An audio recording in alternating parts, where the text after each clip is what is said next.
이 아이를 보살펴 주세요.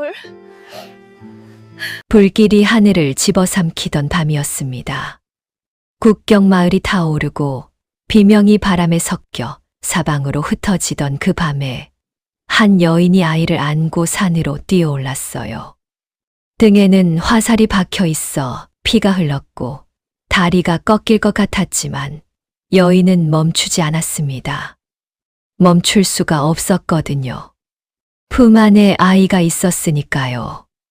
산이 깊어질수록 불빛이 멀어졌고 나무들이 빽빽해지던 순간 어둠 속에서 무언가가 나타났습니다.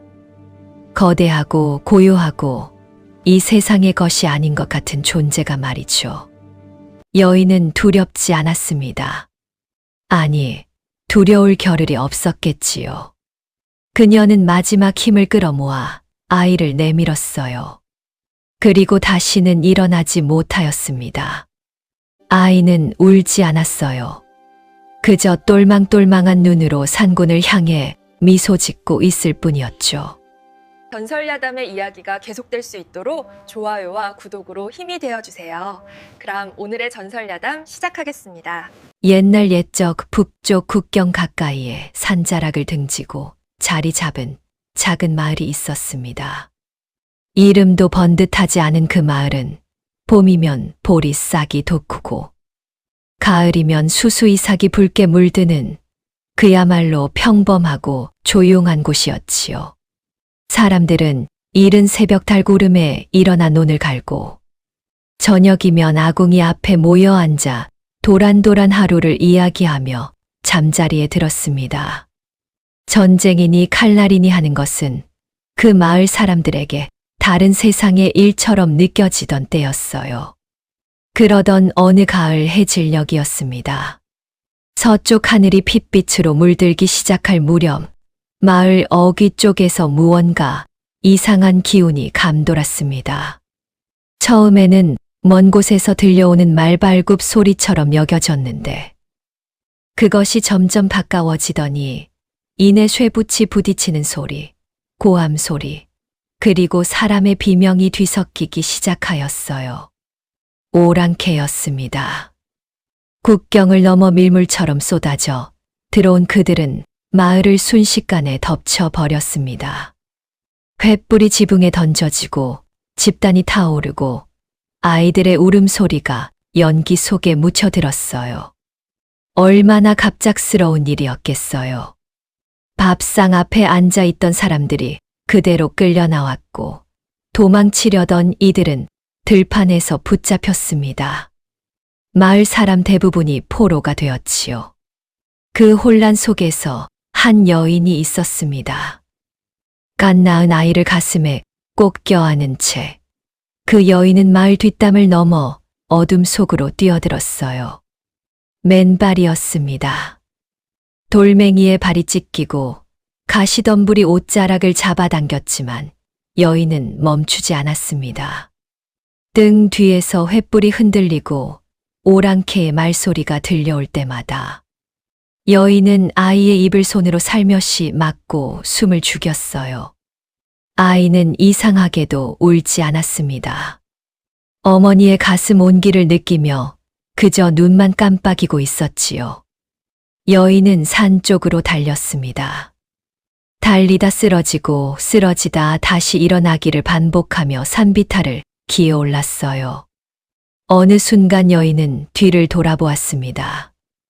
마을이 불길에 휩싸여 타오르고 있었습니다. 그 붉은 빛이 산 아래 하늘 전체를 물들이고 있었어요. 여인의 눈에서 눈물이 흘렀지만 입술은 굳게 다물려 있었습니다. 얼마나 더 달렸을까요? 여인의 발걸음이 점점 느려지기 시작하였습니다. 달리는 도중 어느 오랑캐의 화살촉이 어깨를 스쳤는데 처음에는 느끼지도 못하다가 산을 오르며 차츰 피가 흐르고 기운이 빠졌습니다.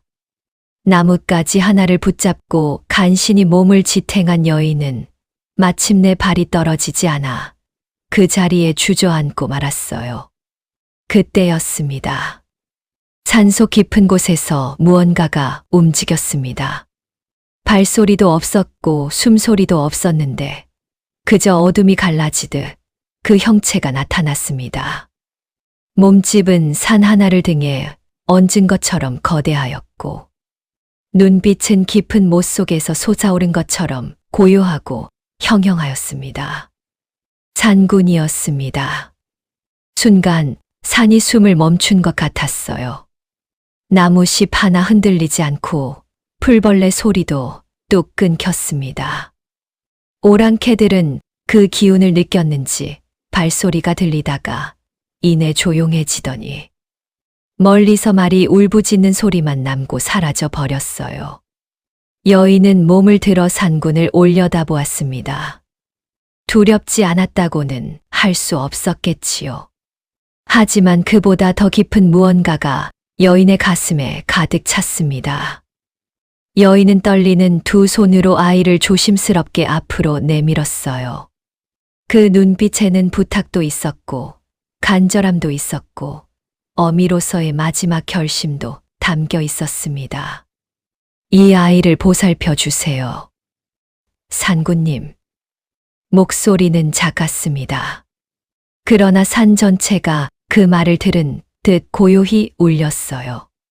산군은 움직이지 않았습니다. 그저 그 깊고 어두운 눈으로 아이를 내려다보았을 뿐이지요. 그런데 참으로 신기한 일이었습니다. 산군을 보고도 아이는 울지 않았습니다. 이 세상에 태어난 지 얼마 되지 않은 그 작은 생명이 그 거대한 존재 앞에서 두 눈을 또렷하게 뜨고 가만히 바라보고만 있었어요. 마치 오래전부터 서로를 알고 있었던 것처럼 여인의 몸이 서서히 기울어졌습니다. 힘이 빠지면서 나무 등걸의 등을 기댄 채 눈을 감았어요. 입술 끝에 희미한 무언가가 남아있는 것 같기도 하였는데 그것이 미소인지 안도인지는 아무도 알 수 없었겠지요. 그렇게 여인은 산속에서 눈을 감았습니다. 아이는 산군의 앞에 홀로 남겨졌어요. 아래쪽 마을에서는 아직도 불길이 타오르고 있었고 밤하늘에는 연기가 퍼지며 별빛을 가리고 있었습니다. 산은 무겁고 깊은 침묵 속에 가라앉아 있었어요. 산군은 한참 동안 그 자리에 서 있었습니다. 그러다 천천히, 아주 천천히 몸을 낮추었지요.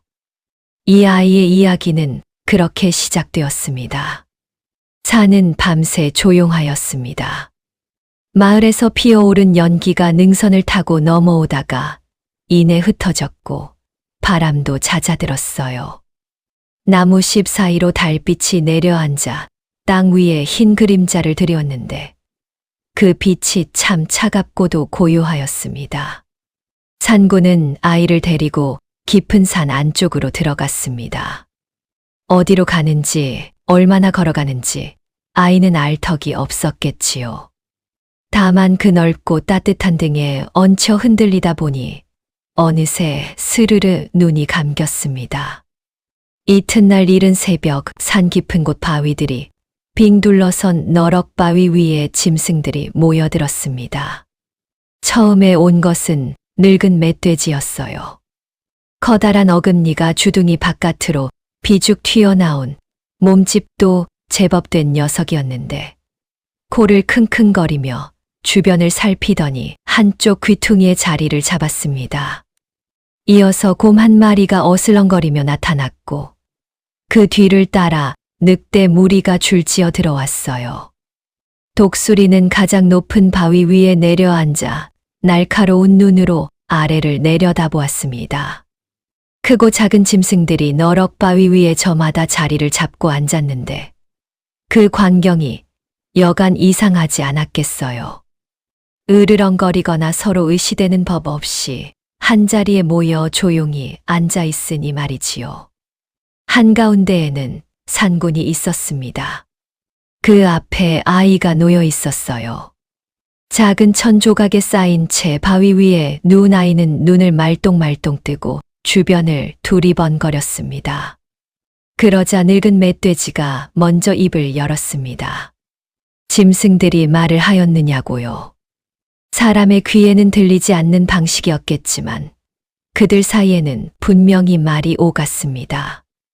예로부터 깊은 산속 짐승들은 그런 법이 있거든요. 멧돼지의 주장은 단호하였어요.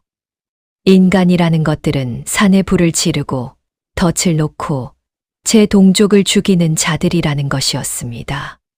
저것도 결국 자라면 그리 될 것이니 산에 들여서는 안 된다는 말이었지요.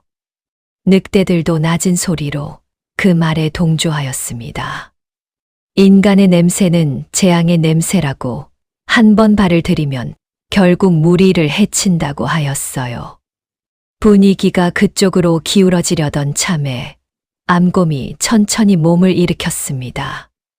암곰은 아이 쪽으로 한 걸음 다가가 냄새를 맡더니 돌아서서 무리를 향해 묵직하게 말하였어요.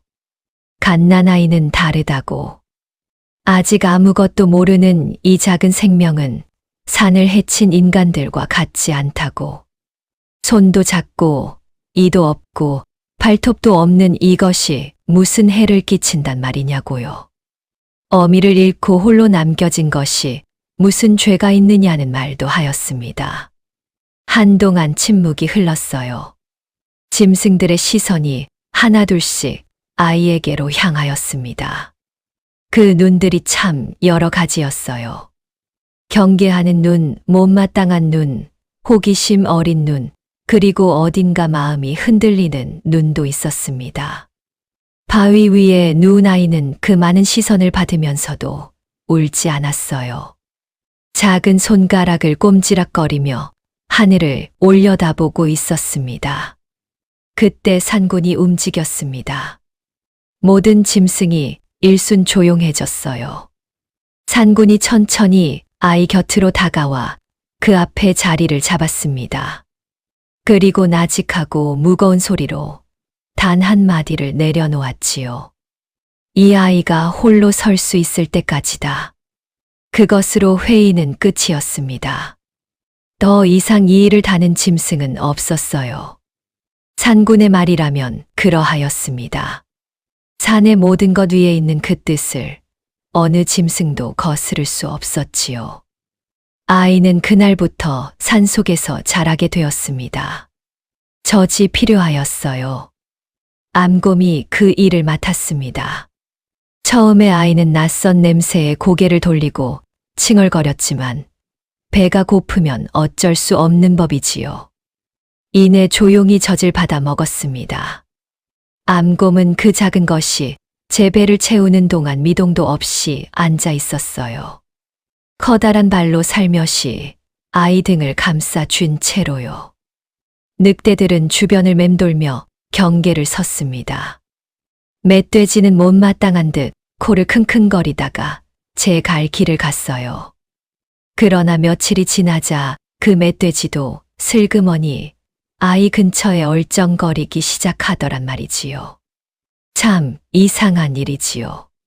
산의 짐승이란 것들도 결국 작고 여린 것 앞에서는 마음이 따로 노나 봅니다. 산은 그 아이를 받아들였습니다. 아주 천천히 소리 없이. 세월이라는 것은 산속에서도 흐릅니다. 봄이 오면 진달래가 붉게 피고 여름이면 계곡물이 불어 바위를 넘어 흘렀습니다. 가을이 되면 도토리가 바닥을 굴렀고 겨울은 눈이 두텁게 쌓여 산 전체를 하얗게 덮었어요.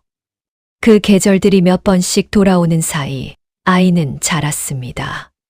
처음에는 기다가 이내 일어서고 그러다 뛰어다니게 되었어요. 두 발로 산비탈을 오르내리는 모습을 보면 영락없이 산짐승의 새끼 같았습니다. 암곰의 젖을 먹던 시절이 끝나고 나서도 아이는 짐승들 곁을 떠나지 않았어요. 늑대 새끼들과 나란히 엎드려 잠을 자고 독수리가 하늘을 가르는 것을 목이 빠지도록 올려다보았습니다. 멧돼지 무리가 땅을 파헤치면 옆에서 함께 흙을 헤집었고 다람쥐가 열매를 모으면 그것을 따라 손을 뻗었어요. 짐승들도 처음의 경계심은 어느새 사라지고 이 이상한 두 흑발 짐승을 자연스레 무리의 일부로 여기게 되었습니다. 사냥을 배운 것은 아이가 대여섯 살쯤 되었을 무렵이었어요. 늑대 어미가 먼저 가르쳤습니다. 바람이 어느 쪽에서 부는지 살피는 법, 발소리를 죽이고 풀숲을 헤치는 법, 그리고 기다리는 법이었지요. 사냥에서 가장 중요한 것은 기다림이라는 것을 아이는 몸으로 익혔습니다. 처음에는 부스럭거리고 재채기를 하고 엉뚱한 방향으로 뛰어가기 일쑤였어요. 짐승들이 보기에 이 아이는 참으로 서툰 사냥꾼이었겠지요. 그러나 아이는 포기하지 않았습니다. 실패하면 다시, 또 실패하면 다시. 그렇게 몇 해가 지나자 아이의 걸음은 차츰 소리를 잃어갔어요. 발바닥이 땅의 온도를 잃기 시작하였고, 코끝이 짐승의 냄새를 구별하게 되었습니다. 10살이 가까워질 무렵에는 산군보다 먼저 노루의 기척을 눈치채는 일도 생겼습니다. 그럴 때면 산군이 아무 소리 없이 그 자리에 멈추어 아이를 바라보았어요. 그 눈빛이 무엇을 뜻하는지 아이는 말로는 알 수 없었겠지만 온몸으로는 느꼈을 겁니다. 그런데 산속에는 그것만 있는 것이 아니었습니다. 어느 날 아이는 바위 틈에 끼어 있는 이상한 물건을 발견하였어요. 바람에 너덜너덜해진 종이 조각 묶음이었습니다. 산 아래 어디선가 바람에 날려온 것인지 아니면 옛날에 누가 이 산에 들어왔다가 두고 간 것인지는 알 수 없었지요. 표지가 빛바래고 글자가 군데군데 번져 있었지만 책의 형태는 그럭저럭 남아 있었습니다. 아이는 그것을 집어들고 한참 들여다보았어요. 글자를 본 적이 없었습니다. 무엇을 뜻하는지, 어떻게 읽는지 아무도 가르쳐 준 적이 없었지요. 그런데 이상한 일이었습니다. 눈으로 선을 따라가다 보면 어딘가에서 무언가가 떠올랐어요. 형상이 먼저 왔습니다. 산을 뜻하는 글자 앞에서는 아이의 눈앞에 산이 떠올랐고, 물을 뜻하는 글자 앞에서는 계곡 소리가 귓가에 맴돌았습니다. 가르쳐 준 이가 없었는데 뜻이 먼저 왔습니다. 그는 글자를 배우지 않았으나 뜻을 깨달았던 거죠. 아이는 그 책을 오랫동안 손에서 놓지 않았습니다. 비가 올 때면 바위 아래로 가져가 감싸 안고 해가 날 때면 양지 바른 곳에 펼쳐 놓았어요. 짐승들은 그 모습을 신기한 듯 바라보았습니다. 늑대들은 킁킁거리며 책 냄새를 맡다가 흥미를 잃고 돌아섰고, 멧돼지는 그 옆에 앉아 꾸벅꾸벅 졸았지요. 그러나 아이의 마음 속에서는 조용히 무언가가 싹 트고 있었습니다. 짐승들은 네 발로 달렸고 아이는 두 발로 달렸습니다. 짐승들은 추위에도 털이 있었지만 아이는 겨울이 되면 몸을 잔뜩 웅크려야 했어요. 짐승들은 말이 없어도 서로를 알았는데 아이는 때로 자신도 모르게 소리를 만들어냈습니다. 그 소리가 짐승들에게 닿지 않을 때 아이는 혼자 조용히 앉아 있었어요. 무언가 다르다는 느낌. 그것이 어디서 오는지는 아직 알지 못하였습니다. 다만 책을 펼치고 뜬 모를 선들을 따라갈 때면 그 느낌이 조금 옅어지는 것 같기도 하였어요. 그것이 위안이었는지 아니면 더 깊은 의문의 시작이었는지는 그 아이 자신도 몰랐을 겁니다. 산은 여전히 깊고 고요하였습니다. 그리고 그 속에서 아이는 천천히 무언가를 향해 자라고 있었어요. 어느 날 저녁 아이는 혼자 바위 위에 앉아 오래 생각하였습니다. 짐승들에게는 이름이 없었어요. 늑대는 늑대였고 곰은 곰이었지요. 서로를 부를 때는 냄새와 눈빛과 소리로 알아보았습니다. 그런데 아이는 달랐어요. 자신을 가리킬 무언가가 필요하다는 것을 스스로도 알 수 없는 이유로 느꼈습니다. 아이는 무릎 위에 책을 펼쳐놓고 손가락으로 천천히 글자들을 짚어 나갔어요. 산, 오를 율, 산율. 소리를 내어 불러 보았습니다. 나지막하게, 처음으로. 산속에 그 소리가 퍼졌다가 이내 잦아들었어요. 늑대 한 마리가 고개를 들어 아이를 바라보다가 다시 눈을 감았습니다. 산구는 저 멀리 바위 위에 앉아 움직이지 않았어요. 아이는 다시 한번 불렀습니다. 조금 더 또렷하게. 산율. 그것이 자신의 이름이 되었습니다. 누가 지어준 것도 아니었고, 누가 불러준 것도 아니었어요. 산에서 찾고, 산에서 만들고, 산에서 처음으로 소리 내어 부른 이름이었습니다. 그 이름 속에는 자신이 자란 곳이 담겨 있었고, 자신이 무엇인지에 대한 첫 번째 대답이 담겨 있었지요. 그날 밤, 아이는 평소보다 일찍 잠들었습니다. 책을 가슴에 얹은 채로요. 그러던 어느 날, 유난히 달이 밝은 밤이었습니다. 구름 한 점 없이 열린 하늘 아래 달빛이 산 전체를 은빛으로 덮었어요. 나무심마다 빛이 얹혀 반짝였고, 바위 위에는 달 그림자가 또렷하게 내려앉아 있었습니다. 짐승들은 저마다 잠자리에 든 고요한 밤이었어요. 늑대들은 서로 몸을 포개어 누웠고, 멧돼지는 낙엽 더미 속에 코를 박고 잠들어 있었습니다. 바람도 숨을 죽인 듯 잠잠하였지요. 산율은 잠이 오지 않았습니다. 요즘 들어 부쩍 그런 밤이 잦아졌어요. 눈을 감으면 어딘가 낯선 소리들이 귓가를 맴돌았습니다. 사람의 말소리 같기도 하고 울음 같기도 한 그 소리가 어디서 오는 것인지 아이는 알 수가 없었어요. 짐승들에게 물어볼 수도 없는 일이었습니다. 그들은 아이가 묻는 것을 냄새와 눈빛으로 받아들일 뿐 그 깊은 곳까지 닿지는 못하였으니까요. 아이가 일어나 앉아 달을 올려다보고 있을 때 산군이 다가왔습니다. 발소리가 없었습니다. 그저 어느 순간 곁에 있었어요. 산군은 아이 옆에 자리를 잡고 앉아 한동안 아무 말이 없었습니다. 달빛이 그 거대한 형체 위에 내려앉아 산군의 눈이 은빛으로 빛났어요. 아이는 그 눈을 바라보았습니다. 늘 그 자리에 있었던 눈, 늘 무언가를 알고 있는 것 같은 눈이었지요. 그리고 산군이 입을 열었습니다. 말이라기보다는 무게였어요. 소리라기보다는 온기였습니다. 산군의 방식이란 언제나 그러하였습니다. 사람의 귀로는 들을 수 없지만 온몸으로 받아들이게 되는 그런 것이었어요. 산군이 전한 것은 이러하였습니다. 이 산 아래 오래전 불길이 일었던 날 밤의 이야기였습니다. 아이가 태어난 지 얼마 되지 않았을 무렵 마을이 불탔고 한 여인이 아이를 안고 이 산으로 뛰어 올라왔습니다. 여인은 화살에 맞은 채로 산을 올랐어요. 피를 흘리면서도 멈추지 않았습니다. 그리고 이 산 안쪽 커다란 소나무 아래에서 아이를 산군에게 내밀며 부탁을 하고는 눈을 감았습니다. 그 자리에서 그렇게 아이는 가만히 듣고 있었어요. 숨을 참고 있었는지도 모릅니다.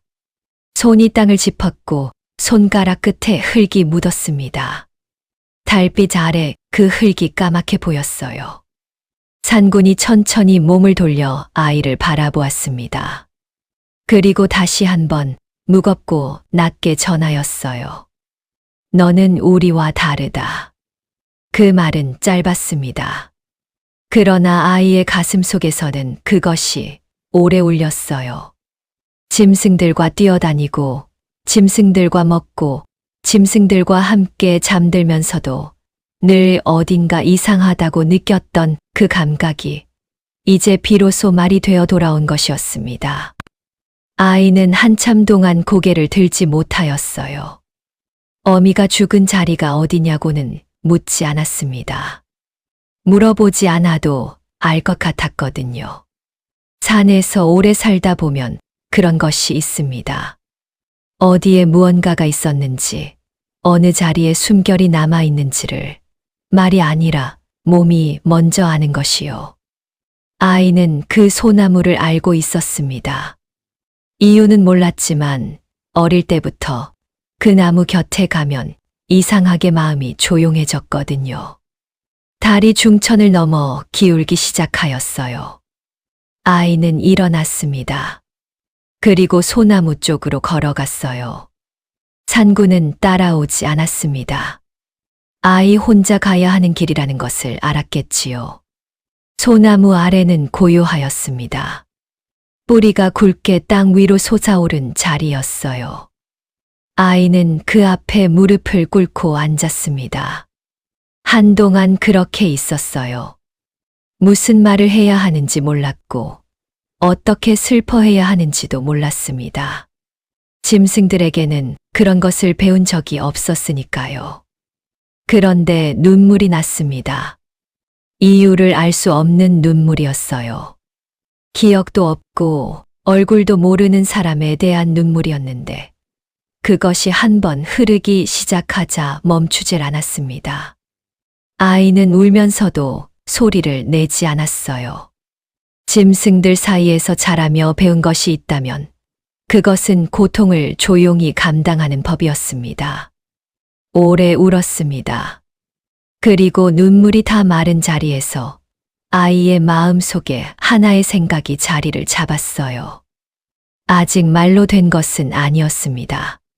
그러나 분명히 방향이 있었지요. 산 아래, 사람들이 사는 곳, 어미가 왔던 곳. 아이는 소나무 껍질에 손을 얹었다가 천천히 일어났습니다. 달은 이미 산 너머로 기울어져 있었어요.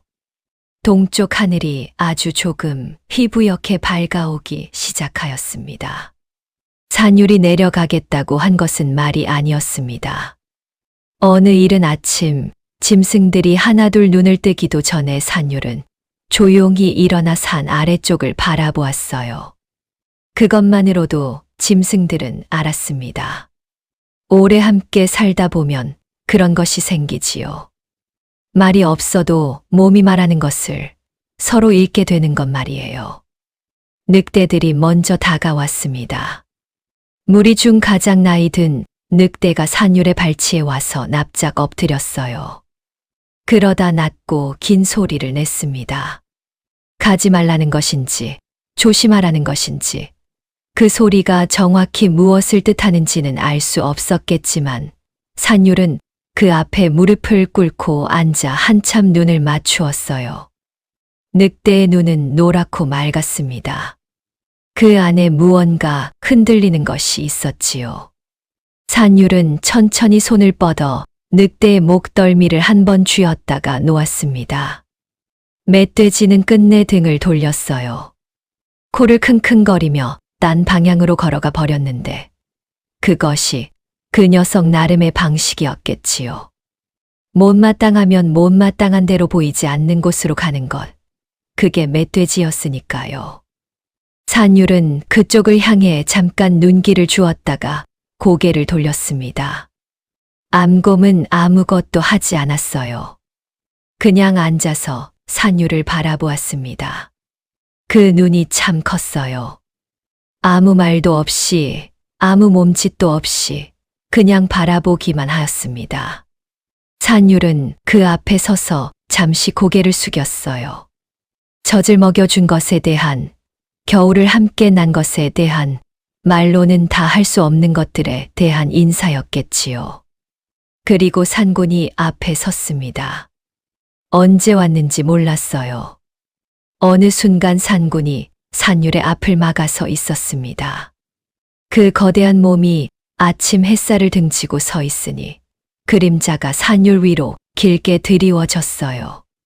산율은 고개를 들어 산군을 올려다보았습니다.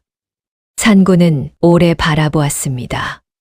산율도 눈을 피하지 않았어요. 그러다 산군이 몸을 낮추었습니다. 아주 천천히 산율과 눈높이가 맞도록. 그리고 그 깊고 무거운 방식으로 전하였습니다. 산을 잊지 마라. 그것이 전부였어요. 더 이상의 말은 없었습니다.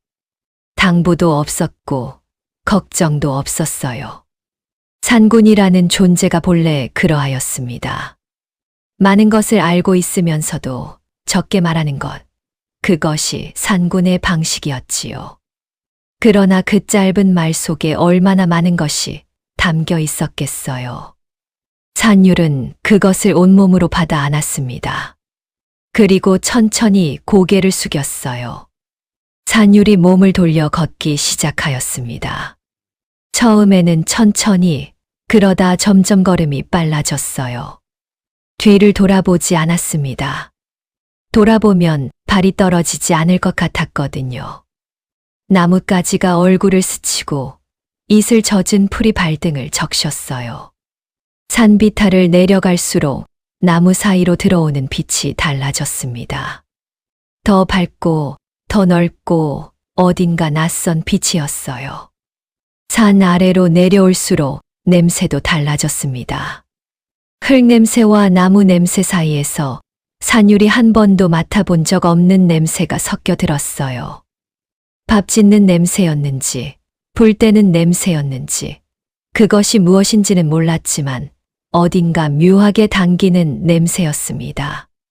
마을이 보인 것은 해가 중천에 오를 무렵이었어요. 나무 사이로 지붕들이 보이기 시작하였습니다. 볏짚을 얹은 낮은 지붕들이 옹기종기 모여 있었어요. 연기가 한두 곳에서 피어올랐고 사람의 소리가 바람에 실려왔습니다. 산율은 나무 뒤에 몸을 붙이고 한참 바라보았어요.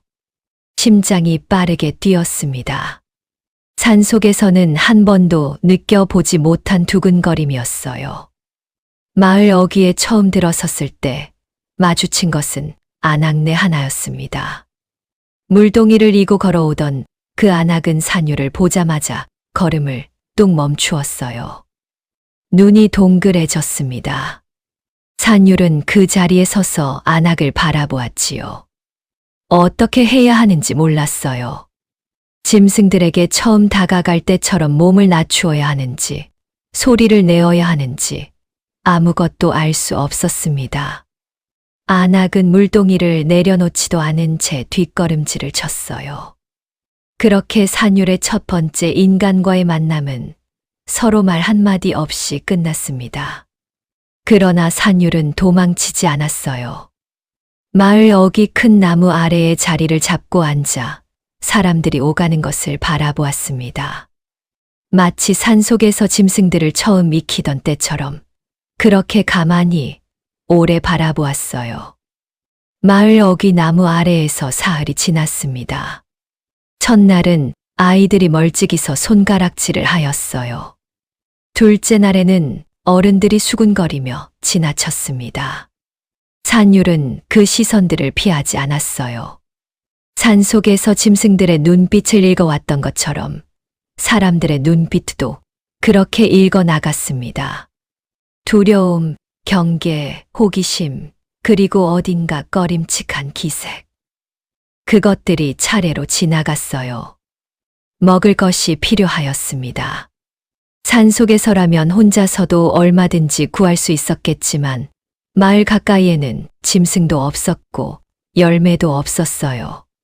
산율은 지나가는 사람들에게 손을 내밀어 보았습니다. 그러나 걸음을 멈추는 이가 없었지요. 산에서 내려온 이상한 아이에게 쉬이 다가올 사람이 있겠어요. 그러던 사흘째 저녁 무렵이었습니다.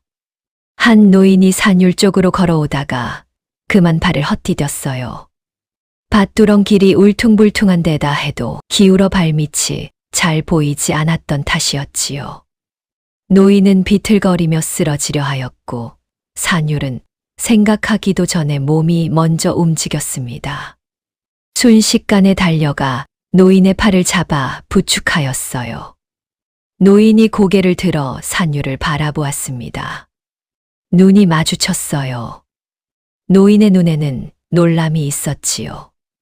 그러나 두려움보다는 놀람 쪽이 더 컸습니다. 산율은 말을 해야 한다는 것을 알았어요. 그러나 어떤 말을 해야 하는지 몰랐습니다.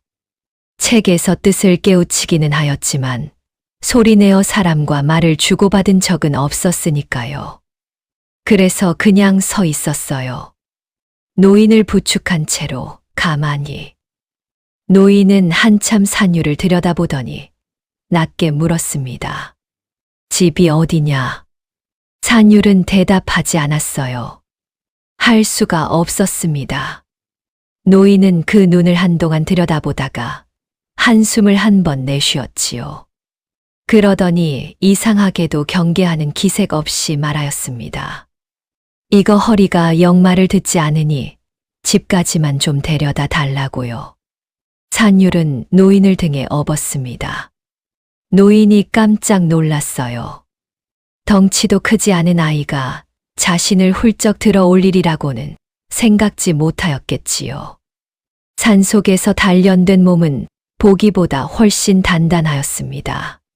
산율은 노인을 업은 채 걸었어요. 비틀거리지도 않았고 헛발을 내딛지도 않았습니다. 노인의 집은 마을 안쪽 골목에 있었는데 그 꽤 되는 거리를 산율은 묵묵히 걸어갔어요. 마을 사람 몇이 그 모습을 보았습니다. 수군거리는 소리가 들렸어요. 그러나 이번에는 결이 달랐습니다. 아까와는 다른 수군거림이었지요. 이튿날 마을에 한 가지 소동이 벌어졌습니다. 우물이 문제였어요. 마을 공동 우물의 수위가 부쩍 낮아진 데다 물맛도 달라졌다 하여 어른들이 모여 걱정을 나누고 있었습니다. 새 우물을 파야 한다는 말이 나왔는데 어디를 파야 물이 나올지를 아는 이가 없었어요. 괜히 품만 들이고 허탕을 칠 수도 있다 하여 선뜻 나서는 이도 없었습니다. 산율은 그 이야기를 듣고 있다가 조용히 자리에서 일어났어요. 마을 안을 걸어 다녔습니다. 천천히 발바닥으로 땅을 읽듯이 이 땅 저 땅을 밟아 가다가 마을 북쪽 느티나무 뒤편에서 발을 멈추었어요. 그 자리에 쪼그려 앉아 땅을 손으로 짚어보더니 무릎을 세우고 일어나 사람들을 바라보았습니다. 여기. 겨우 한 마디였어요. 말이 익숙하지 않아 더 길게 할 수가 없었겠지요. 사람들은 반신반의하였습니다. 어린 것이 무엇을 안다고 하는 눈빛이었어요. 그러나 달리 뾰족한 수도 없었던지라 반쯤 의심하면서 그 자리를 파보았습니다. 석 자도 채 내려가지 않아 물이 솟았어요. 맑고 찬 물이었습니다. 사람들이 웅성거렸어요. 누군가는 눈이 휘둥그레졌고 누군가는 말을 잃었습니다. 산율은 그 옆에 서서 아무 표정 없이 물이 솟는 것을 바라보았어요. 사흘 뒤에는 황소가 말썽을 부렸습니다. 장이 서는 날 끌려 나온 황소 한 마리가 갑자기 날뛰기 시작하였어요. 콧뚜레가 끊어진 탓이었습니다. 콧뚜레 없는 황소란 걷잡을 수 없는 법이라 사람들이 사방으로 흩어지고 아이들이 울었어요. 어른 서너시 달려들었지만 되레 뿔에 받쳐 나가 떨어졌습니다. 산율이 나섰어요. 달려드는 것이 아니었습니다. 그냥 황소 앞으로 걸어갔어요. 천천히 눈을 맞추면서 황소는 콧김을 세차게 뿜으며 발을 굴렀지요. 산율은 멈추지 않았어요. 산속에서 짐승과 눈을 맞추던 그 방식 그대로 두려움 없이 다가갔습니다. 그러다 손을 내밀어 황소의 코 옆에 가만히 얹었어요. 황소가 우뚝 섰습니다. 콧바람이 잦아들었어요. 그 커다란 짐승이 산율의 손을 맞더니 이내 고개를 낮추었습니다. 사람들이 숨을 죽이고 바라보았어요. 아무도 말을 하지 않았습니다. 이 사건 이후 마을 사람들은 산율을 신통한 아이라 불렀죠. 어디서 왔는지, 이름이 무엇인지 아무것도 모르면서도 그렇게 불렀어요. 산율은 그날부터 마을 안에 자리를 얻었습니다. 어젯밤 노인이 그 작은 헛간 한쪽을 내어주었거든요. 차갑고 좁은 자리였지만 산율은 불편하지 않았습니다. 산속 바위 위에서 자란 몸이었으니까요. 그날 밤 마을은 조용하였습니다. 가을이 깊어지는 때라 하늘이 높고 별이 많았어요. 추수가 끝난 논에는 볏짚 단이 줄지어 서 있었고 마을 안집집마다 창호에 불빛 하나씩 남아있다가 하나둘 꺼져갔습니다.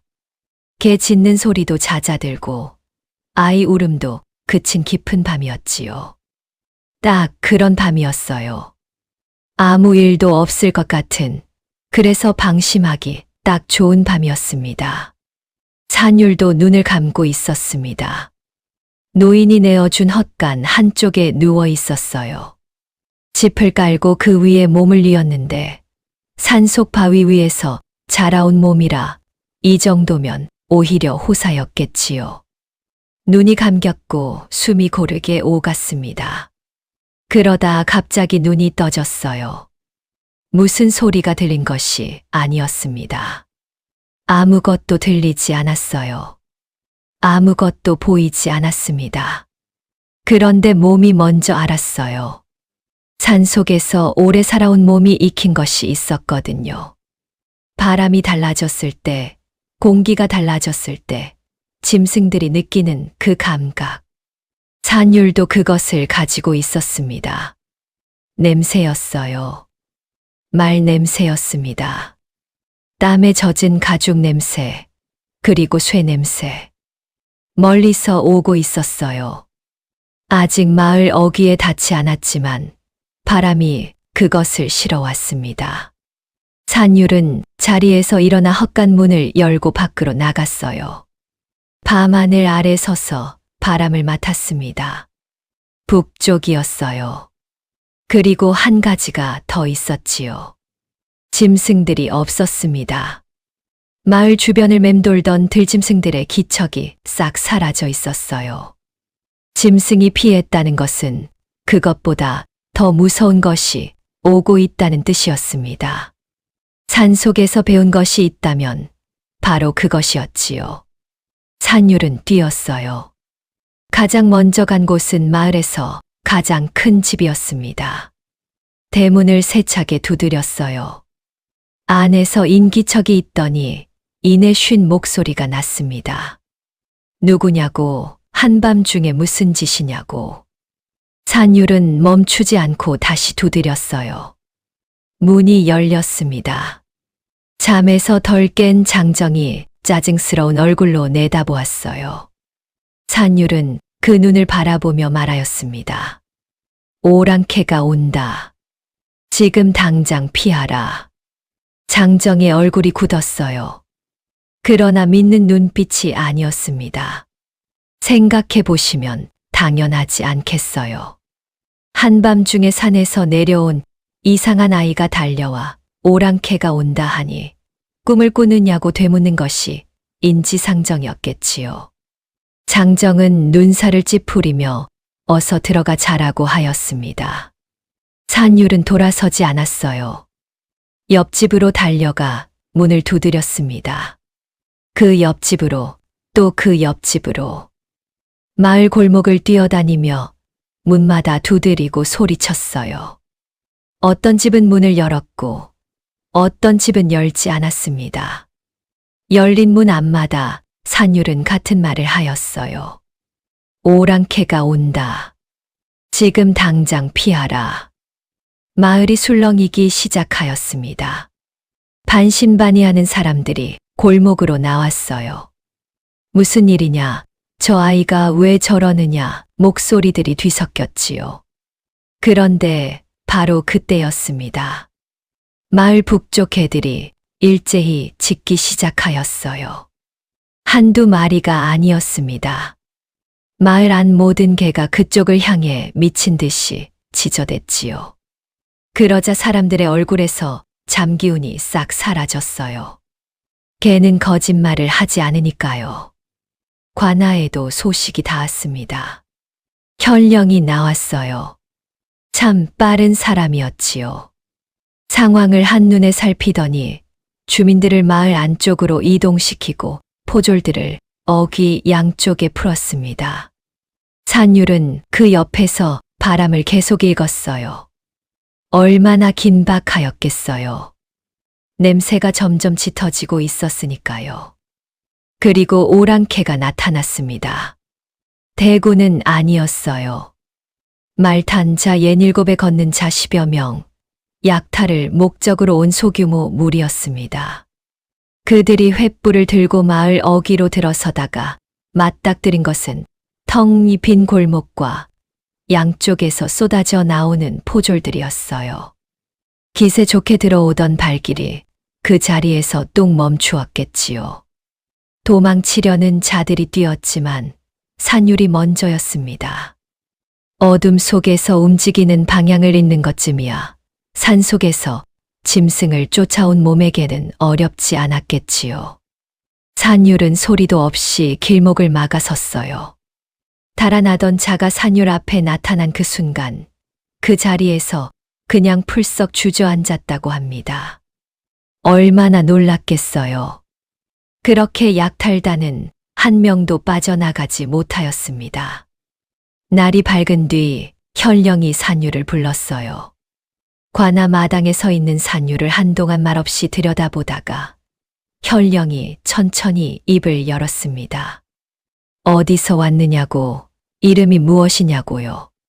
산율은 짧게 대답하였어요. 산에서 왔고 이름은 산율이라고. 현령은 고개를 끄덕였습니다. 그 눈빛에 무언가가 있었어요. 이 아이를 그냥 마을에 두기에는 아깝다는 눈빛이었겠지요. 그 며칠 뒤 산율에게 한 통의 서신이 왔습니다. 현령의 인장이 찍힌 봉투 안에 종이 한 장이 들어 있었어요. 산율은 그것을 펼쳐 들고 읽었습니다. 글자를 모르는 사람이었다면 아무 뜻도 알 수 없었겠지요. 그러나 산율은 달랐어요. 산속 바위 틈에서 찾아낸 낡은 책 한 권으로 뜻을 깨우친 눈이었으니까요. 서신에는 이렇게 적혀 있었습니다. 국경 부대만호에게 이 사람을 보내니 잘 살펴쓰라고요. 딱 그것뿐이었어요. 환영이나 예우 따위는 없었습니다. 그게 오히려 산율에게는 어울렸겠지요. 산율은 서신을 접어 품속에 넣고 길을 떠났어요. 마을 노인이 문 앞에 서서 그 뒷모습을 바라보았다고 합니다. 무슨 말을 하려다가 그냥 입을 닫았는지도 모르지요. 국경 부대는 북쪽으로 사흘 거리에 있었어요. 산율은 빠르게 걸었습니다. 산길이 익숙한 몸이라 사흘을 이틀 만에 닿았어요. 부대 어귀에 선이 목책이 높게 둘러쳐져 있었고 창을 든 병졸 둘이 입구를 지키고 있었습니다. 산율이 서신을 내밀자 병졸 하나가 훑어보더니 고개를 갸우뚱하였어요. 그러더니 옆 병졸에게 소곤거렸습니다. 이거 사람이 맞냐고요. 참 어이없는 일이지요. 그도 그럴 것이 산율의 행색이 여간 특이하지 않았겠어요. 행색은 추레하고 나이도 어리니 신발도 제대로 된 것이 아니었습니다. 머리카락은 묶이기는 하였으되 단정하다고는 하기 어려웠어요. 어느 모로 봐도 군에 들어오는 사람처럼 보이지 않았겠지요. 병졸들이 피식 웃는 소리가 들렸어요. 산율은 아무 말 없이 기다렸습니다. 결국 서신은 만호에게 전달되었어요. 한참 뒤에 안으로 들어오라는 전갈이 왔습니다. 만호는 나이가 제법 든 사람이었어요. 앉아서 문서를 들여다보다가 산율이 들어서자 천천히 고개를 들었습니다. 그러더니 아무 말 없이 산율을 위아래로 훑어보았어요. 빠르지도 않고 느리지도 않은 눈길이었는데 그 안에 무언가 계산하는 것이 담겨 있었습니다. 오래 국경을 지켜온 사람의 눈이었겠지요. 함부로 판단하지 않는, 그러나 놓치는 것도 없는 눈이었어요. 만호가 물었습니다. 어디서 배웠느냐고요. 산율은 짧게 대답하였어요. 산에서 배웠다고. 만호가 잠시 침묵하였습니다. 그러더니 알겠다고 하였어요. 그뿐이었습니다. 더 묻지 않았어요. 이튿날부터 산율은 병졸들과 함께 수련에 들어갔습니다. 처음에는 병졸들이 탐탁지 않아 하였어요. 어디서 굴러온 아이가 대뜸 부대에 들어왔으니 그럴 만도 하였겠지요. 활쏘기 수련을 할 때였어요. 병졸 하나가 산율 옆에 슬며시 다가오더니 낮게 비웃었습니다. 산에서 뛰어다니던 짐승 흉내나 내다 왔냐고요. 주변 병졸들 몇이 킥킥 웃었어요. 산율은 그 말을 듣고도 표정 하나 바뀌지 않았습니다. 그냥 돌아서서 활을 집어들었어요. 관역은 50보 앞에 있었습니다. 산율은 한 번도 활을 쏜 적이 없었지요. 그러나 시위를 당기는 손이 흔들리지 않았어요. 바람을 읽었습니다. 호흡을 죽였어요. 그리고 놓았습니다. 화살이 관역 한가운데 박혔어요. 웃음소리가 뚝 끊겼습니다. 아무도 말을 하지 않았어요. 산율은 그쪽을 돌아보지도 않고 다음 화살을 집어들었습니다.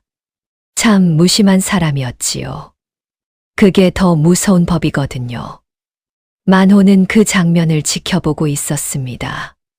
막사 한쪽에서 팔짱을 낀 채 산율을 바라보았어요. 화살이 관역에 박히는 것을 보고도 눈썹 하나 까딱하지 않았습니다. 다만 입가에 아주 작은 변화가 생겼어요. 만족이라고도 하기 어렵고 확인이라고도 하기 어려운 그 어딘가의 표정이었습니다. 만호는 그를 곁에 두기로 하였습니다. 멀리서 데려온 것도 아니었고 특별히 들인 공도 없었지만 만호의 눈에는 이 아이가 그냥 두기에는 아깝다는 것이 보였어요. 산에서 자라 산을 읽고 짐승을 읽고 바람을 읽는 눈. 그것은 가르쳐서 되는 것이 아니었거든요. 병졸들 틈에 섞이게 하기보다 곁에 두고 직접 보는 것이 낫겠다고 여겼겠지요. 그날 밤 산율은 부대 안막사 한쪽에 누웠습니다. 천장이 낮고 냄새가 낯설었어요. 바람 소리도 산속과는 달랐고 코 고는 소리와 뒤척이는 소리가 사방에서 들렸습니다. 그래도 산율은 잠들었어요. 어디서든 잘 수 있는 몸이었으니까요. 눈을 감으면 산이 보였습니다. 그것으로 충분하였어요. 산율이 부대에 들어온 지 보름쯤 지났을 무렵이었어요. 아직 병졸들 사이에서 완전히 받아들여진 것은 아니었습니다. 활솜씨 하나로 입을 닫게 만들기는 하였지만 뒤에서 수군거리는 소리는 여전하였거든요. 어디서 굴러온 아이인지도 모른다고, 가죽 냄새가 아직도 난다고, 그런 말들이었지요. 산율은 그런 것에 마음을 두지 않았어요. 산속에서 살 때도 짐승들이 처음부터 자신을 받아들인 것은 아니었으니까요. 시간이 필요한 법이라는 것을 몸으로 알고 있었습니다. 그러던 어느 새벽이었어요.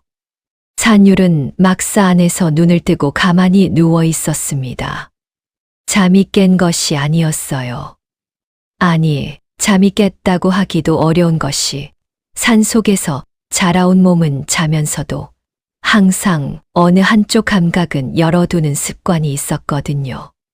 그리고 그 열린 감각이 무언가를 잡아챘습니다. 바람이었어요. 새벽 바람이 평소와 달랐어요. 방향이 조금 틀어져 있었고 그 안에 희미하게 섞인 냄새가 있었습니다. 말 냄새, 그리고 쇠 냄새. 마을에서 한 번 맡아본 냄새였어요. 산율은 소리 없이 일어나 막사 문을 열고 밖으로 나갔습니다. 새벽 어둠 속에 서서 바람을 한 번 더 맡았어요. 동쪽 산자락 너머에서 오고 있었습니다. 아직 멀었지만 가까워지고 있었어요. 산율은 만호의 막사로 향하였습니다. 문을 두드렸어요.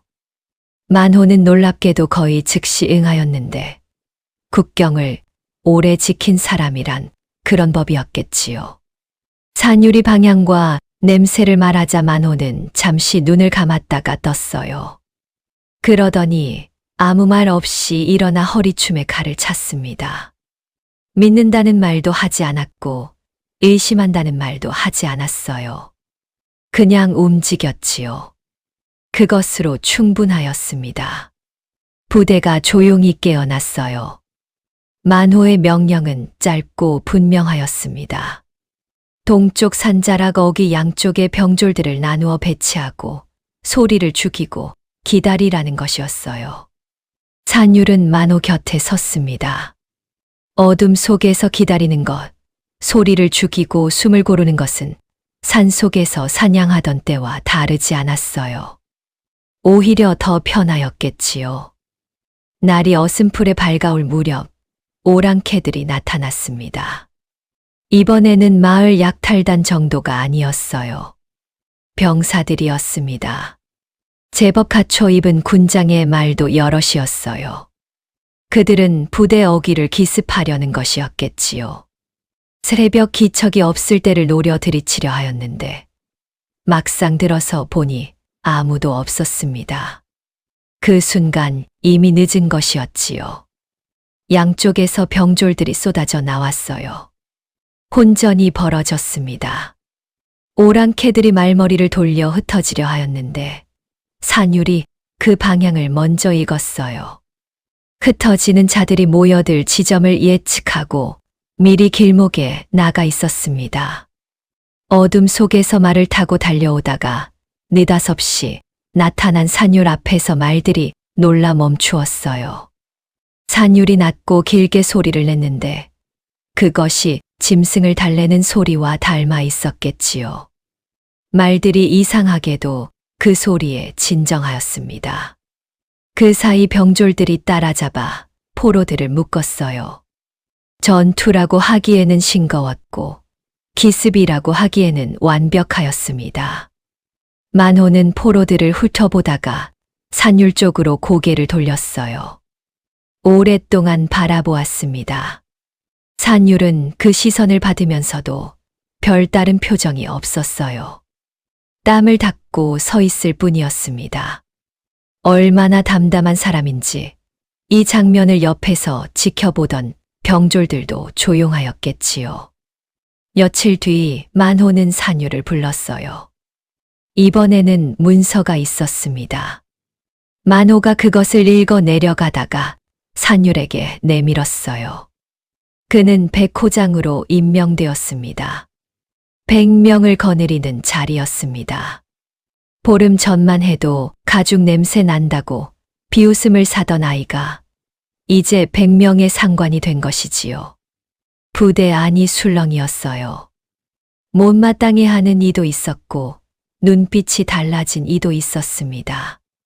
산율은 그 모든 시선 앞에 서서 그냥 고개를 한 번 숙였어요.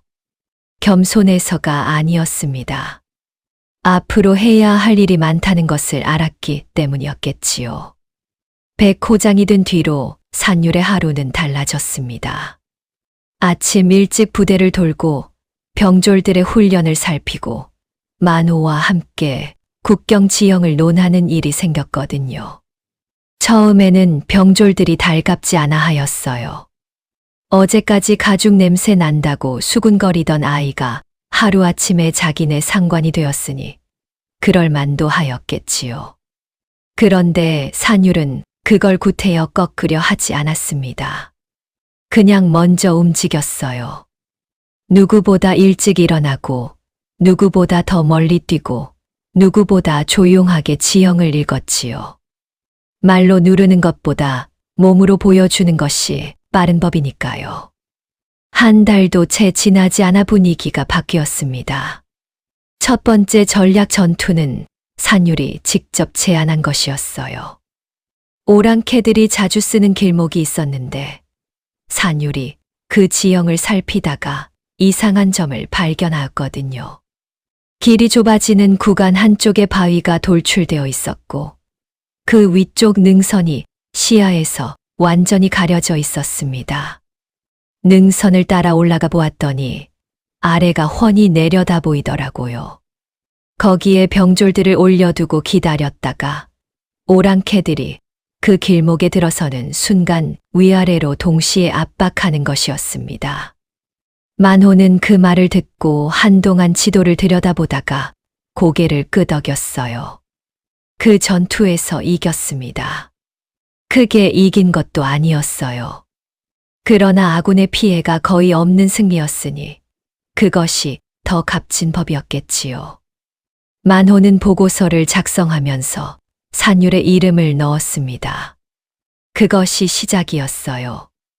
이후로 산율은 따로 부대를 맡게 되었습니다. 15명 남짓 되는 병졸들로 이루어진 소규모 부대였어요. 정규 전투를 맡는 것이 아니라 지형 정찰과 기습 차단을 주 임무로 하는 특수한 성격의 무리였습니다. 산율이 직접 고른 사람들이었는데 덩치가 크거나 힘이 센 자들을 고른 게 아니었거든요. 발이 빠르고 소리가 적고 방향 감각이 좋은 자들이었어요. 만호도 처음에는 고개를 갸우뚱하였지만 두어 번 임무가 성공하고 나서는 더 이상 뭐라 하지 않았습니다. 믿는다는 말을 굳이 하지 않아도 되는 사이가 된 것이지요. 그 부대는 산율의 눈과 귀가 되었어요. 낮에는 지형을 읽고 밤에는 바람을 읽었습니다. 오랑캐들이 어디서 오고 어디로 빠지는지, 어느 길을 자주 쓰는지를 파악하는데 산율의 감각은 타의 추종을 불허하였어요. 지도를 보는 것보다 몸으로 지형을 익히는 쪽이 더 빠르다는 것을 산율은 오래전부터 알고 있었거든요. 산속에서 배운 것들이 이렇게 쓰일 줄은 그 시절에는 몰랐겠지만 말입니다. 전투가 거듭되면서 산율의 이름이 부대 안에서 달리 불리기 시작하였어요. 처음에는 그냥 백호장이었고 그 다음에는 산에서 온 자라고 하였는데 어느 순간부터는 그냥 산율이라고만 하여도 모두가 알아듣게 되었습니다. 이름 하나로 통하는 사람이 된 것이지요. 국경이라는 곳은 참 좁은 세상이거든요. 소문이 빠르고 평판이 무겁습니다. 한번 각인되면 좀처럼 지워지지 않는 곳이에요. 만호는 산율을 점점 더 가까이 두었어요. 작전을 논할 때 가장 먼저 부르는 사람이 산율이 되었고 국경 방어선을 새로 짤 때도 산율의 의견을 들었습니다. 나이로 보면 한참 어린 사람이었지만 만호는 그런 것을 따지는 편이 아니었어요. 쓸만한 사람이면 쓰는 것. 그게 국경을 오래 지킨 사람의 방식이었으니까요. 그렇게 계절이 두어 번 바뀌었습니다. 그 사이 산율이 세운 공은 하나둘이 아니었어요. 기습을 막은 것도 있었고 적의 이동 경로를 먼저 파악하여 허를 찌른 것도 있었습니다. 직접 칼을 들고 앞에 선 것도 있었고 뒤에서 판을 읽어 전체 흐름을 바꾼 것도 있었어요. 어느 한 가지가 특출난 것이 아니라 모든 면에서 고루 탁월하였으니 그것이 오히려 더 무서운 일이었겠지요. 산율은 누구도 따라올 수 없는 공을 세웠습니다. 부대 안에서 만호 다음이 누구냐고 물으면 이제는 모두 같은 이름을 댔습니다. 산율이라고요. 그 이름이 자리를 잡기까지 걸린 시간이 얼마나 되었겠어요. 겨우 2해가 채 안 되었으니 참으로 빠른 사람이었습니다. 그 밤은 유달리 고요하였습니다. 바람도 없었고 짐승 소리도 없었어요. 국경 부대의 밤이라는 것이 워낙 긴장과 경계 속에 있는 법이건만 그날 밤만큼은 이상하게도 모든 것이 잠든 것 같았거든요. 병졸들도 평소보다 일찍 잠들었고 불침번 서는 자들마저 졸음을 이기지 못하였다고 합니다. 나중에 그날 밤 이야기를 들은 사람들은 하나같이 그랬어요. 그날은 무언가 달랐다고요.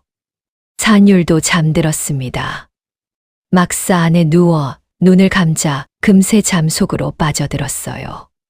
평소에는 자면서도 한쪽 감각을 열어두는 몸이었는데 그날 밤은 달랐습니다.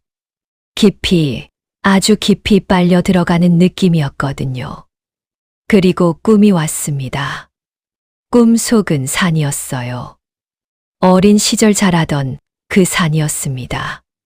진달래가 피던 봄산도, 눈 덮인 겨울산도 아니었어요. 그냥 산이었습니다. 하늘도 땅도 경계가 없는 것 같은 깊고 고요한 산속이었지요. 산율은 그 안에 서 있었어요. 발밑에 흙이 느껴졌고 공기가 익숙하였습니다. 잊고 있었는데 맞는 순간 다시 살아나는 오래된 냄새였거든요. 그리고 산곤이 나타났습니다. 예전보다 늙어 있었어요. 털이 휘어지고 걸음이 느려진 것이 눈에 띄었습니다. 그러나 눈빛만큼은 여전하였어요. 그 깊고 고요한 눈빛, 모든 것을 알고 있는 것 같은 눈빛이 산율을 바라보고 있었습니다. 산율은 그 앞에 섰어요. 오랜만이었지요. 꿈속인 줄 알면서도 가슴이 먹먹하였습니다. 산군이 천천히 다가왔어요. 소리는 없었습니다. 언제나 그러하였듯 발소리도 없었고 숨소리도 없었어요. 그저 존재 자체가 전해지는 방식으로 다가왔지요. 산율은 움직이지 않았습니다. 산군이 멈춘 것은 바로 코앞이었어요. 그 거대한 눈이 산율의 눈을 정면으로 마주하였습니다. 그리고 전하였어요. 오랑캐의 수장이 죽었다고요. 병이었는지 칼이었는지는 알 수 없었지만 그자가 죽고 나서 무리가 갈라지기 시작하였다고 하였습니다. 오랫동안 하나로 묶어온 힘이 사라졌으니 안에서부터 흔들리기 시작한 것이지요. 산군의 전달 방식이란 말보다 무게에 가까웠는데 그 무게 안에 이 모든 것이 담겨 있었어요. 산율은 한마디도 빠뜨리지 않고 받아들였습니다. 산군이 마지막으로 말하였어요. 지금 이때다. 그것으로 끝이었습니다. 산군은 돌아서지도 않았어요. 그냥 그 자리에서 희미해졌습니다. 안개처럼 또는 새벽빛처럼 서서히 사라졌지요. 산율은 손을 뻗었는데 이미 닿을 수 없었어요. 그리고 눈이 떠졌습니다. 막사 아니었습니다. 심장이 빠르게 뛰었어요. 꿈이라는 것을 알았지만 꿈이 아닌 것도 알았습니다. 산군이 그런 방식으로 전한 것들은 언제나 사실이었거든요. 어릴 때도 그러하였고 지금도 그러하였어요. 산율은 가만히 앉아 숨을 고르며 그 내용을 다시 한번 정리하였습니다. 오랑캐 수장의 죽음, 내부 분열, 그리고 지금 이때라는 말. 날이 밝자마자 산율은 만호를 찾아갔어요. 만호는 산율의 얼굴을 보자마자 자리에 앉으라고 하였습니다. 뭔가 있다는 것을 눈치챈 것이겠지요. 산율은 꿈 이야기를 하였어요. 꿈이라고 말하면서도 망설임이 없었습니다. 이것이 꿈인지 계시인지를 따지는 것보다 그 내용이 사실인지를 먼저 확인해야 한다고 여겼거든요. 만호는 오래 침묵하였어요. 그러더니 낮게 말하였습니다. 사실 보름 전부터 국경 너머 소식이 이상하게 조용하다고요. 척후들도 오랑캐의 움직임이 예전 같지 않다고 하였다는 것이었습니다. 수장이 죽었다는 것이 사실이라면 그 조용함이 설명이 되었어요.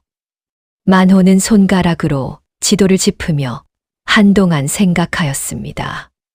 산율이 먼저 말하였어요. 지금이 아니면 기회가 없을 것이라고 분열된 무리는 다시 뭉치기 전에 쳐야 한다고요. 만호는 산유를 바라보았습니다.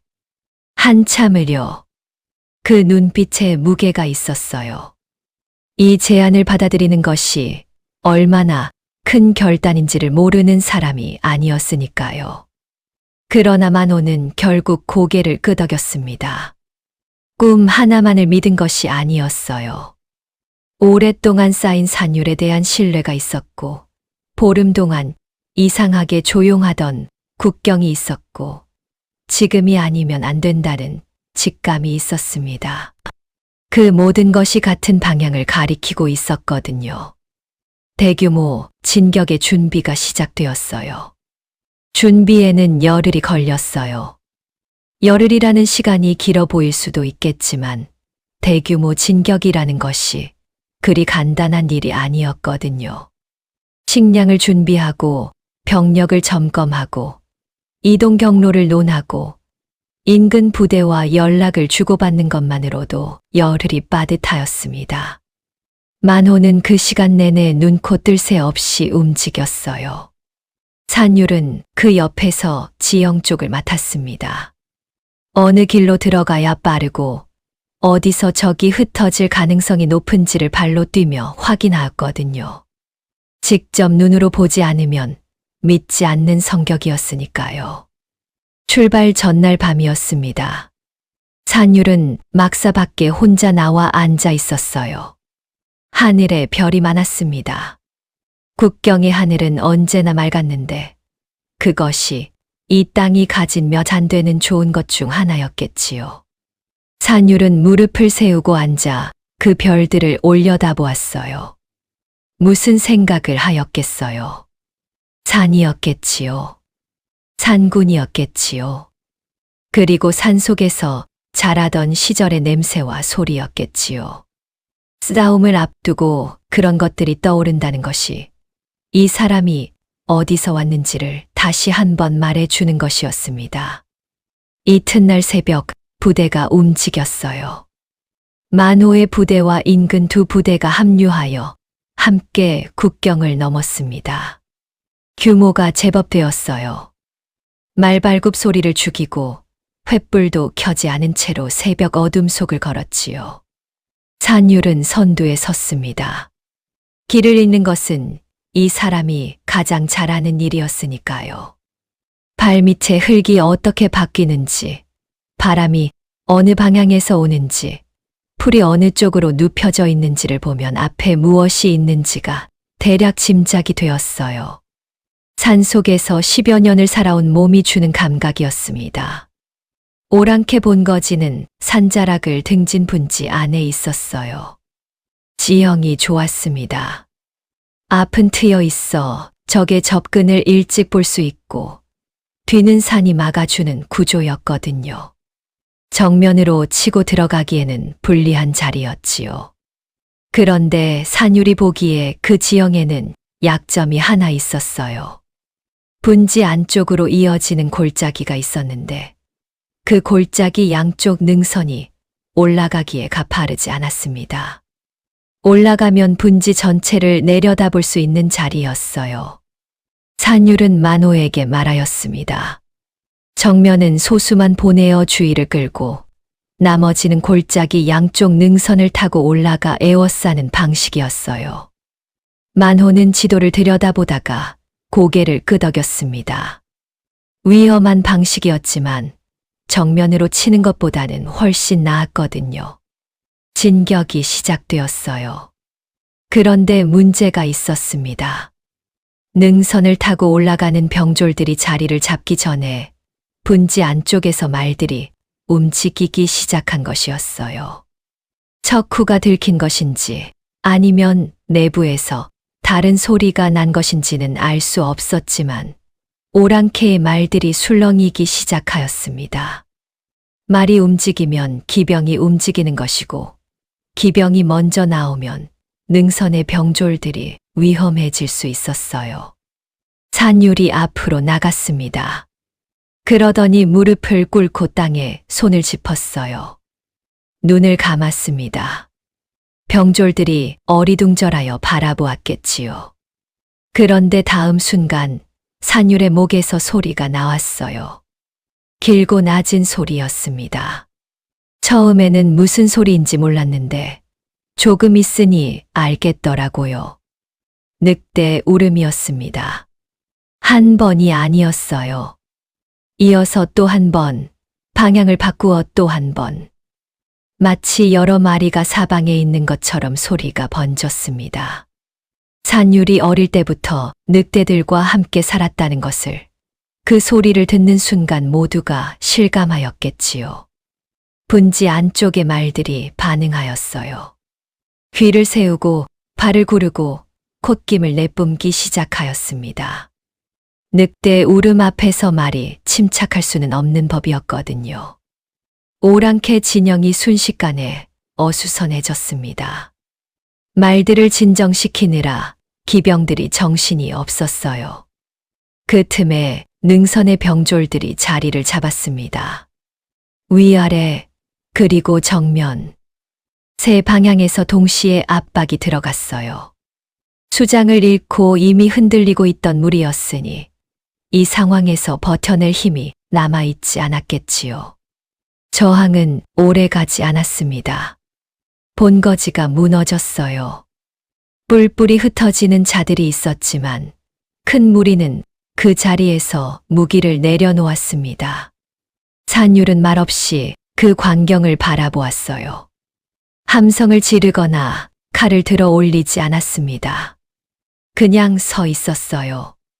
발밑에 국경 너머 땅에 흙이 닿아 있었고 바람이 불어왔습니다. 어디선가 맡아본 듯한 오래된 냄새가 그 바람 속에 섞여 있었어요. 수십 년의 약탈은 이날로 멈추었습니다.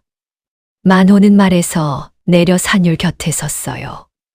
두 사람은 한동안 아무 말도 하지 않았습니다. 할 말이 없어서가 아니었겠지요.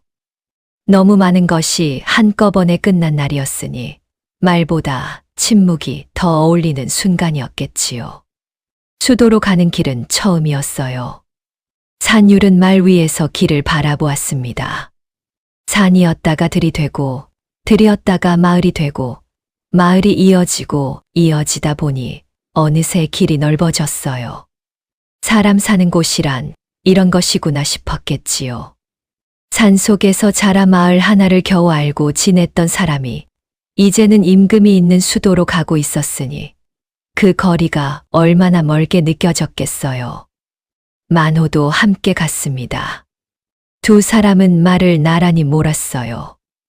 말이 많지 않았지요. 원래 그런 사이였거든요. 해야 할 말이 있을 때 하고 없으면 그냥 가는 사이였습니다. 그게 이 두 사람이 맞는 방식이었어요. 수도에 가까워질수록 길 옆으로 구경 나온 사람들이 늘었습니다. 승전 소식이 먼저 닿았던 것이겠지요. 그 시선들이 산율에게 꽂혔는데 산율은 그쪽을 바라보지 않았어요. 그냥 앞만 보고 걸었습니다. 궁궐은 컸어요. 처음 보는 것들이 사방에 있었지요. 기둥이 높고 처마가 넓고 사람들이 저마다 격식을 갖추고 움직이고 있었습니다. 산율은 그 안에서 어딘가 이질감을 느꼈을 거예요.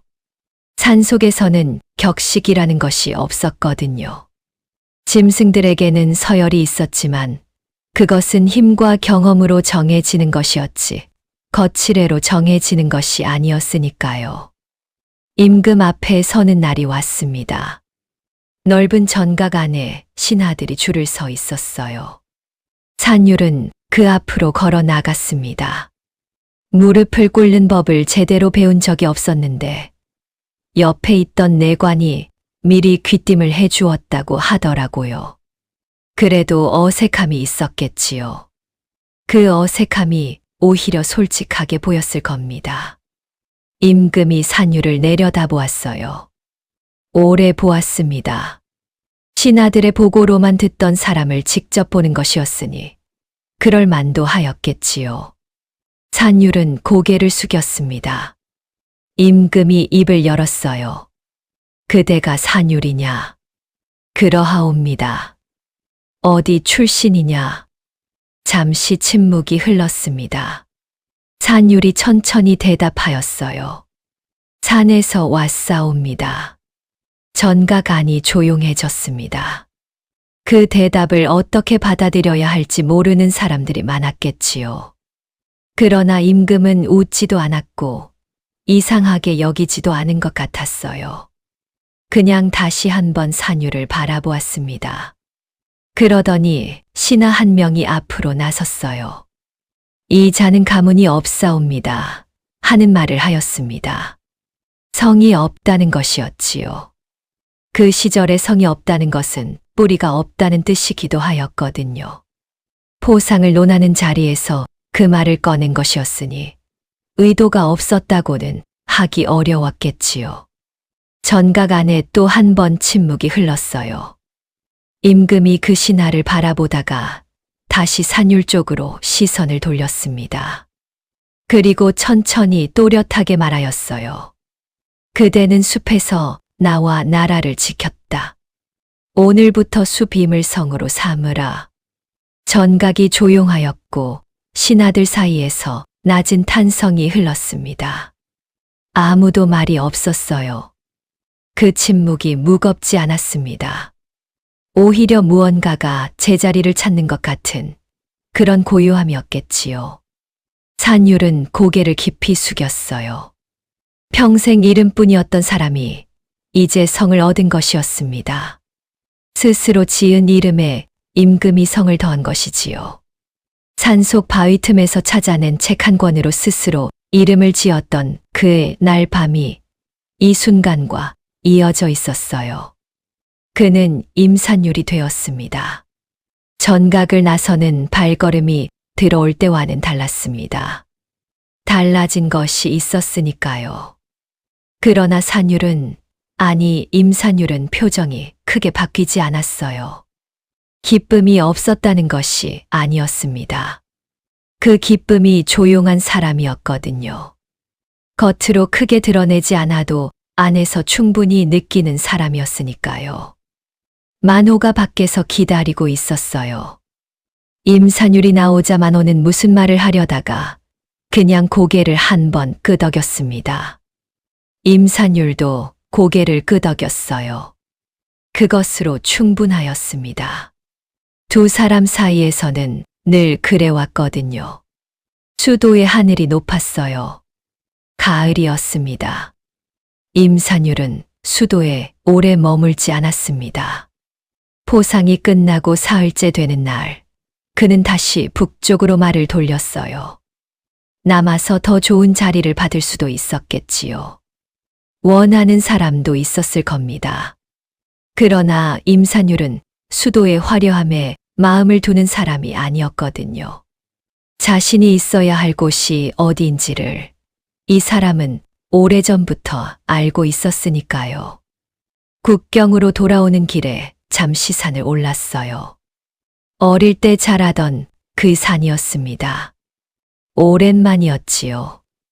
발밑에 흙냄새가 익숙하였고 나뭇가지 사이로 들어오는 바람도 낯이 익었어요. 몸이 먼저 기억하는 것들이 있었습니다. 걸음이 자연스럽게 빨라졌어요. 산속으로 깊이 들어갈수록 세상의 소리가 멀어졌거든요. 임산율은 커다란 소나무 앞에 섰습니다. 뿌리가 굵게 땅 위로 솟아오른 자리였어요.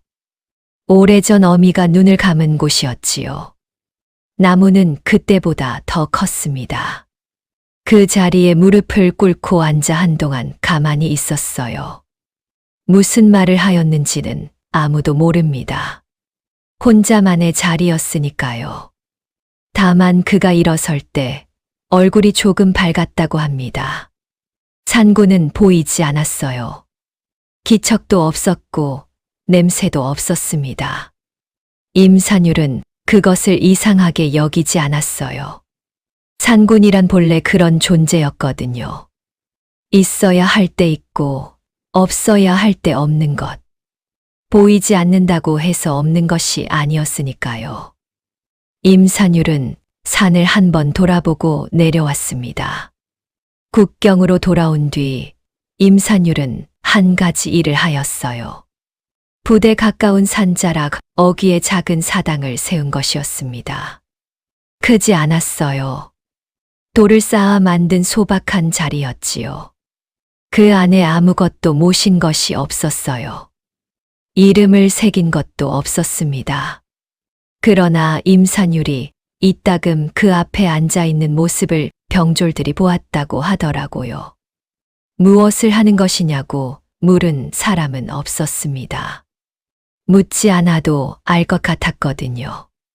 그것이 산군을 위한 자리였다는 것은 나중에 전해진 이야기였어요.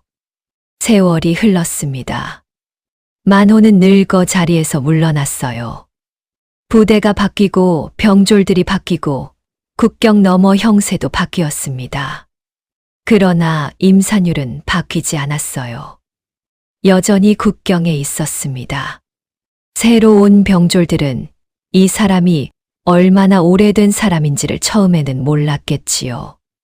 그러나 얼마 지나지 않아 알게 되었습니다.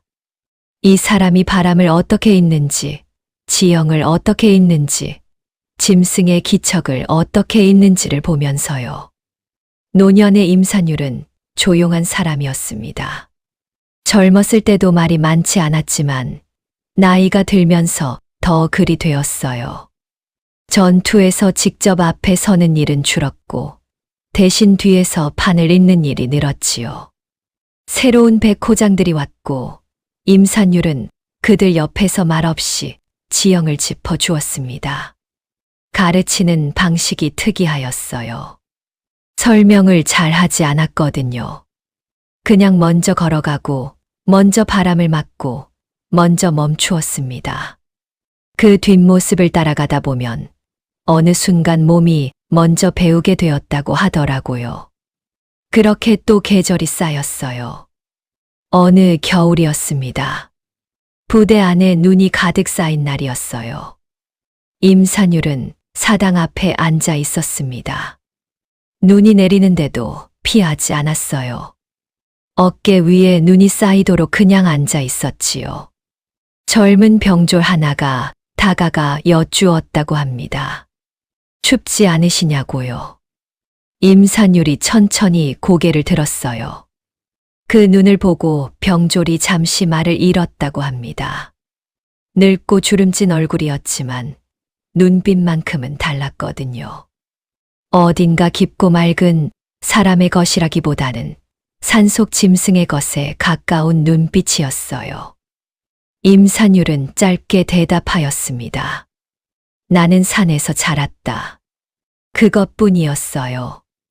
그러나 그 말 안에 얼마나 많은 것이 담겨 있겠어요. 산과 짐승과 바람과 어미와 산군과 그 모든 것이 그 짧은 말 안에 있었습니다. 임산율은 끝내 수도로 돌아가지 않았어요. 벼슬을 더 받을 수도 있었겠지만 그런 것을 원하는 사람이 아니었으니까요. 국경이 그의 자리였습니다. 산을 등지고 서서 바람을 잇는 것, 그것이 이 사람이 할 수 있는 가장 잘하는 일이었거든요. 늙어서도 그리하였고 더 늙어서도 그리하였어요. 그의 이야기는 오래오래 전해졌습니다. 산에서 내려온 아이가 짐승들의 눈빛과 바람의 냄새로 국경을 지켰다는 이야기가요. 어떤 사람들은 믿었고 어떤 사람들은 믿지 않았겠지요. 그러나 믿고 안 믿고를 떠나서 그 이야기는 사라지지 않았어요. 사라지지 않는 이야기란 대개 그 안에 진실이 있는 법이거든요. 이렇게 임산율의 이야기는 마무리되었습니다. 이 영상을 끝까지 봐주셔서 정말 감사드려요. 사실 이 이야기를 처음 구상했을 때 완성할 수 있을지 확신이 없었어요. 대본을 쓰고 영상을 편집하고 혼자 처음부터 끝까지 해내는 일이라 중간에 몇 번이나 손을 놓고 싶었거든요. 그럼에도 계속할 수 있었던 건 이 이야기가 너무 좋았기 때문이었습니다. 산에서 태어나 짐승들 사이에서 자라고 스스로 이름을 짓고 아무것도 없이 세상으로 내려온 한 아이. 그 아이가 결국 나라의 국경을 지키는 사람이 되는 이야기를 쓰면서 저도 모르게 많은 것을 생각하게 되었어요. 뿌리가 없어도 괜찮다는 것, 가르쳐주는 사람이 없어도 몸이 먼저 길을 찾는다는 것, 그리고 자신이 있어야 할 자리는 결국 자기 자신이 가장 잘 안다는 것. 임산율이라는 이름을 처음 지었을 때 이상하게 손이 떨렸어요. 제가 만든 인물인데도 어딘가 실제로 존재했을 것 같은 느낌이었거든요. 그게 이 작업을 마치면서 가장 기억에 남는 순간이었습니다. 이 영상이 여러분께 닿았다면 그것만으로도 충분합니다. 긴 시간을 함께 해주셔서 정말로 감사해요. 만약 이 이야기가 마음에 남으셨다면 좋아요와 구독이 저에게는 이 작업을 계속하게 만드는 가장 큰 힘이 됩니다. 다음에도 이런 이야기로 찾아오겠습니다.